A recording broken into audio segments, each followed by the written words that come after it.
Enfin, créer les bases d'une économie de l'altruisme nous conduira immanquablement à devoir repenser aussi la protection sociale. Le monde change très vite, et sous nos yeux se dessine la société de demain avec ses opportunités et ses menaces.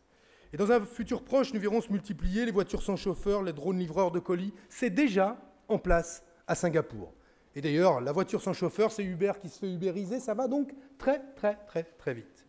Je prends ces deux exemples parce qu'ils sont évocateurs, mais c'est toute l'économie aujourd'hui qui se trouve percutée par cette révolution digitale et numérique. On parle de plus de 40% des emplois en France qui pourraient être détruits.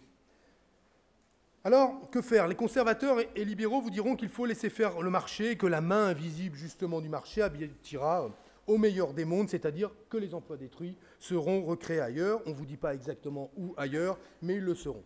Moi, je ne crois pas, comme vous non plus, je pense, à cette fable. Et il nous revient à nous, dès cette présidentielle, et je le dis à notre génération de femmes et d'hommes, à celles et ceux qui se dressent aujourd'hui, de s'inspirer de celles et ceux qui ont su créer les congés payés, de celles et ceux qui ont fait le CNR, de celles et ceux qui ont fait la sécurité sociale ou le RMI et tant d'autres progrès sociaux. C'est à notre tour d'innover et d'inventer le futur que nous voulons. Et partons du principe que nous sommes capables de produire tout, avec de moins en moins de travail, permettant de subvenir largement à tous les besoins élémentaires de l'humanité, il nous faut résoudre le problème crucial de la répartition des richesses. Pour cela, je propose la création d'un revenu universel d'existence.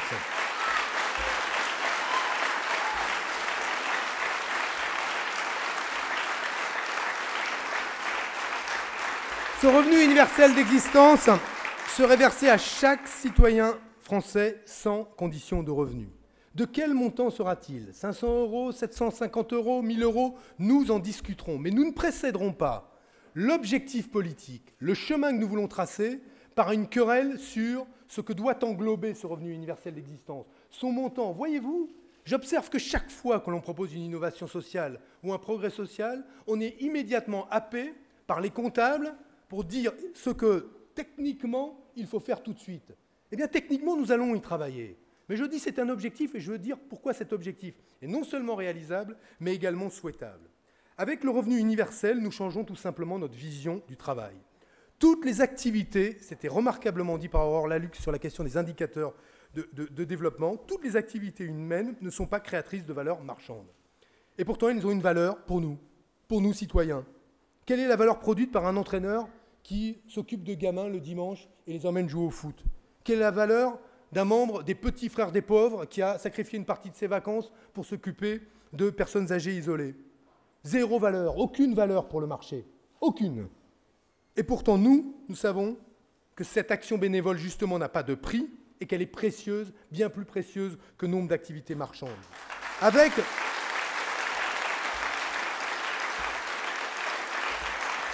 Avec le revenu universel, nous passons donc de la liberté formelle à la liberté réelle. Le revenu universel s'inscrit dans une logique de progrès social. Les socialistes ont toujours considéré que le combat politique et les luttes sociales comme une marche vers l'émancipation, en déconnectant le revenu perçu du travail effectué et en desserrant la contrainte financière. Le revenu universel permet à chacun de choisir pleinement l'activité qu'il souhaite exercer. Le travail n'est plus un moyen, il devient une fin. Avec le revenu universel aussi, nous pourrons éradiquer la très grande pauvreté et sortir d'une logique d'assistance qui stigmatise les bénéficiaires des minima sociaux.